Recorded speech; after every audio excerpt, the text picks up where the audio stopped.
I'm ready. Okay. Congratulations on the win.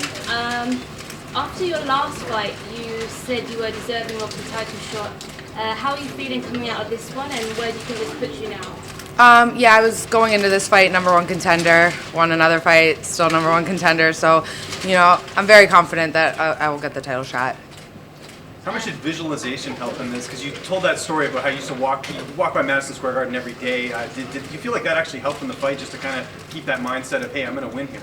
Yeah, I mean, I definitely always want to win no matter where I am, but it was really nice this week being able to, train at Henzo's, be with my teammates, my friends that live around here, being able to just, they take a 15-minute Uber, come with me, help me cut weight, being around like my teammates and everything. That was really nice, and I think that kind of brought like a different calmness around fight week and kept me relaxed. I got to train at Henzo's this week, which was amazing. So, last time I was in Madison Square Garden, I got my first loss, so I was definitely happy to be back with redemption.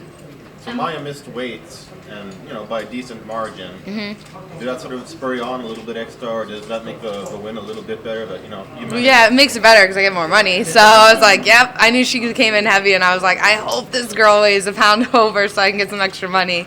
But yeah, I knew she was coming in heavy. I was just hoping that she was gonna, not have any medical issues and be able to make it to the fight. But of course, it's a pound. I don't care. I'm gonna fight. And it took you a while to get here. You got her after a lot of the other fighters who fought after you. What was the holdup? Oh, we were just now. I thought you meant to the arena. Yeah, we were like in lockdown in the green room, so we weren't allowed to move. I don't have my phone. My husband's in one of the corners for Gregor Gillespie. I haven't had my phone, so I'm like, no. I'm like, I haven't got to message anyone. We were in lockdown. I was just happy to get out here and see you guys. Lockdown because of just the president, or?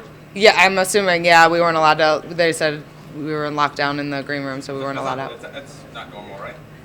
Definitely not normal. Definitely not normal. I have no pants on still. I'm freezing. I have my coach's sweatshirt on, so yeah, definitely not normal. What was the atmosphere like out there? It was good. I mean, I don't really pay attention to that, to be honest. It was nice because, I'm earlier on the fight, so I can hear my coaches very clearly, so I was fortunate for that. Yeah, it was really nice because I saw a couple Armenian flags in the crowd.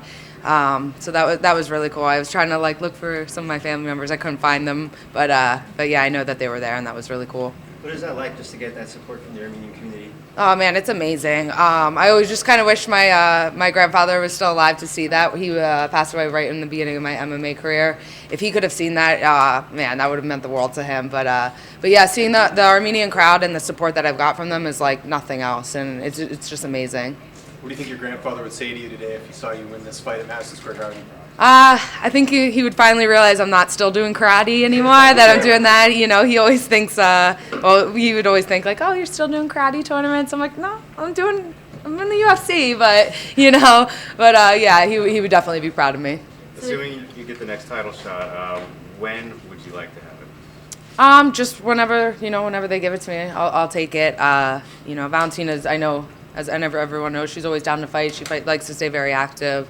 She hasn't fought in a while, but she did fight, I think, 3 times this year. So there's a lot of fights that are already booked. So you never know. I'll stay ready, and, whenever it comes, I'm ready to go. How did you see yourself matching up with her? Really good. I think that we're both counter strikers. I've been sparring lefties for the last, year, because I knew that she was lefty and stuff. Yeah, I think that I'm excited. I think that I match up with her really well. If Valentina ends up getting another matchup, what are you going to do? Are you going to sit on the side? Are you going to sit out and wait for it? Or will you take another fight? Probably throw a temper tantrum first. Yeah, I mean, I just got to go see what the timeline is. When they offered me Jennifer Maia, I was like, Valentina after her last one just kept saying my name. So I'm like, all right, this is going to happen. And then they offered me Jennifer Maia, and I was like, can I wait for Valentina? Doesn't always work like that. They're like, no, you can't. You want to wait, but that's not always an option. So, yeah, I mean, I just gonna hope for the best and hope that I hope that I get that matchup, and we'll see from there. Valentina has been extremely dominant. What tools do you bring to her that other challengers that have come up short haven't been able to bring? I think that my striking is very technical. I think the other girls that she's fought are just tough. I've been boxing. I've won Golden Gloves. I've been boxing in since I was 15 years old. Kickboxing, I have footwork, head movement. I change different punches. I'm a little bit higher technical knowledge when I'm in there with the striking, whereas I feel like the other girls that have faced her are just kind of tough and aggressive.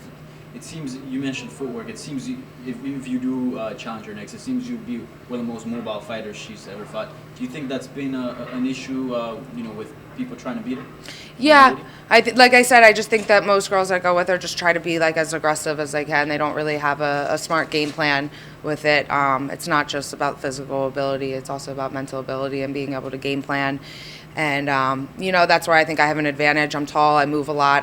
My style might not be the most exciting, but it frustrates opponents a lot and it throws their game off, and that's when I'm able to capitalize and get the wins. How cool was it seeing Corey Anderson get that win? Yeah, it's really good. We were just in the green room. I was watching, and I was like almost to tears. We train together all the time, and he's just the nicest. He's like the nicest, sweetest guy, and getting that win for him, I know how important that is. I'm really good friends with his wife, and he just had his son, and he's here today, so that's a special moment. I'm really happy. How cool is it that you could both potentially be fighting for a title next? Yeah, definitely. I mean, we kind of like just got into the UFC around the same time. We kind of were on the same ladder, kind of the same like style a little bit, movement and everything. So we definitely are really close, and that's awesome to be able to train together. Have you ever seen Corey like that and fired up that much after a fight? I mean, it was kind of crazy seeing him like that afterwards, even taunting Johnny Walker right after the win. Yeah, I mean, I kind of relate to Corey where, we're not the type that, I think we always have a chip on our shoulder. We don't get, as enough recognition as we should. We're both the same. We don't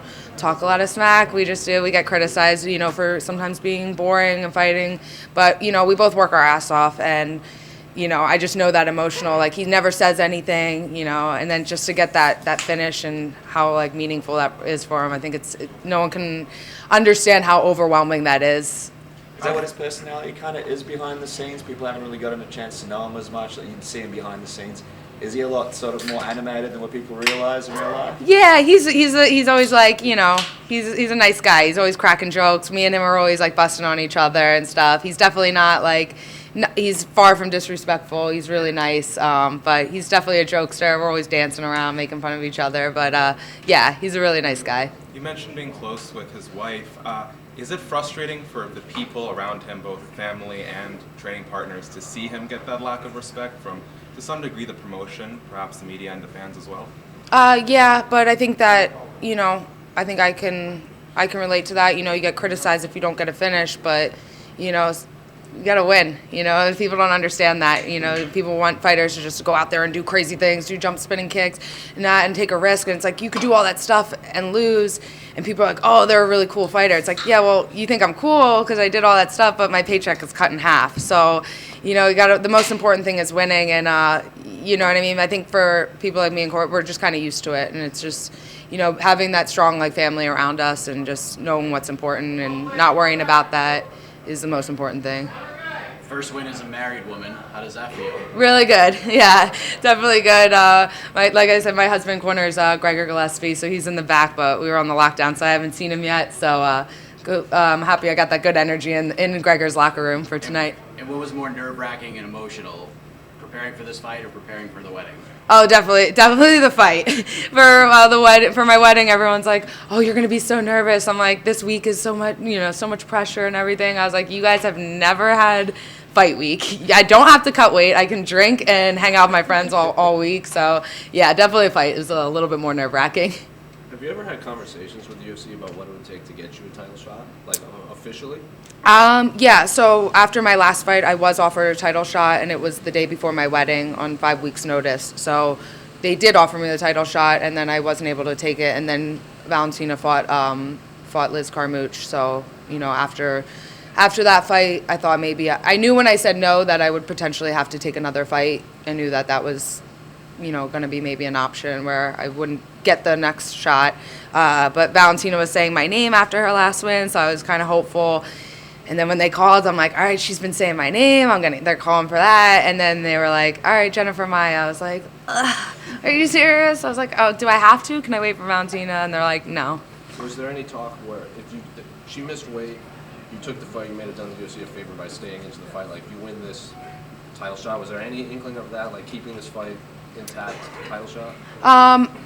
I mean, the option to not take the fight because she missed by a pound out was never even a thought in my mind. But, you know, before I took this fight, I asked for Valentina, and they said I needed this fight first. So, yeah, we'll see what they say after this. Did you watch Carmouche and Valentina on your, I guess, night before your wedding? Yeah, no, I didn't watch it, but I kind of like saw highlights of it. Yeah. Oh, there were highlights. Yeah, yeah, saw a little bit of it.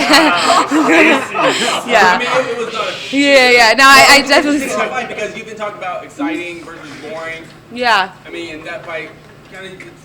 I think an exciting fight. I think that Valentina, everyone was a little hard on her for that fight. I think coming off of from a vicious head kick knockout, then everyone kind of expects every fight to be like that, and it's really hard. So I think she won. She's a champion. She won 5 rounds in a row. So, you know. Was that more impressive than the eye knockout, dominating 5 rounds versus the spectacular? No, I think that head kick knockout. I mean, come on. I'm like, that's definitely better. But yeah, you know, I mean, she's a champ for a reason. She knows how to win. So I think that's yeah. Thank you very good. much. Thank you.